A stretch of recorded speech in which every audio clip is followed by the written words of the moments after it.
আসসালামু আলাইকুম রহমতুল্লাহ বারাকাতু। আজকে আবার একটা নতুন ব্লগ নিয়ে চলে এসেছি ফারহান লাইফস্টাইলে। তো গিয়েছিলাম তো প্রথমে সিকিমে। তো সিকিমের সব ভিডিও তোমাদের সাথে ডে 4 পর্যন্ত দেখিয়ে দিয়েছি। আজকে দেখাবো ডে 5। ডে 5-এ আমরা চলে এসেছিলাম সিকিম থেকে একদম সোজা দার্জিলিং। তো দার্জিলিংয়ে আসার জন্য সকাল সকাল সব বেরিয়ে গিয়েছিলাম।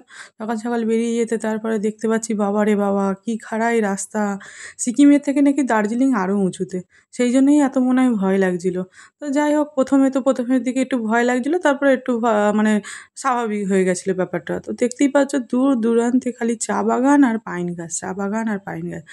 আর এরম ছোট ছোট দেশলাইয়ের বাক্সের মতন দোতলা তিনতলা বাড়ি, কী যে ভয়ঙ্কর দেখতে লাগছিলো প্রথমে। তো যাই হোক এই করেই আমরা প্রথমে তো 1 থেকে 1.5 ঘন্টা গাড়িতেই ছিলাম। তারপরে একটু নেমে টিফিন করে আবার প্রায় 1 ঘন্টার মধ্যে আমরা চলে এসেছিলাম ম্যাল রোডের কাছে। কারণ আমাদের যে হোটেলটা নেওয়া হয়েছিল ম্যাল রোড থেকে মিনিট 2 ওয়াকিং ডিস্টেন্স। তো এইরকম করেই আমরা চলে এসেছিলাম। তো প্রথমের দিকে তো আকাশটা দেখতেই পাচ্ছ একটু একটু মেঘলা ছিল, ভাবছিলাম মনে হয় বৃষ্টি আসবে। তাহলে বৃষ্টি আসলে এইসব রাস্তা যে কী সব মানে স্যাঁতস্যাঁতে হয়, সে যারা থাকে তারাই জানে। দেখো আমরা ম্যাল রোডে পৌঁছে গেছি, এটা হচ্ছে ম্যাল মার্কেট। এখান থেকে ওয়াকিং ডিস্টেন্স 2 মিনিট।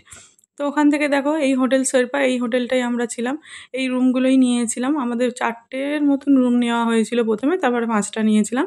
এই যে এই বড় রুমটা দেখতে পাচ্ছ এই রুমটাই আমরা ছিলাম। তারপরে সন্ধ্যেবেলায় একটু খাওয়া দাওয়া করে আমরা বেরিয়ে এসেছিলাম এই ম্যাল মার্কেটটা ঘুরবো বলে, কারণ আজকে কোনো ট্যুরিস্ট পয়েন্টে আমরা ঘুরতে যাব না।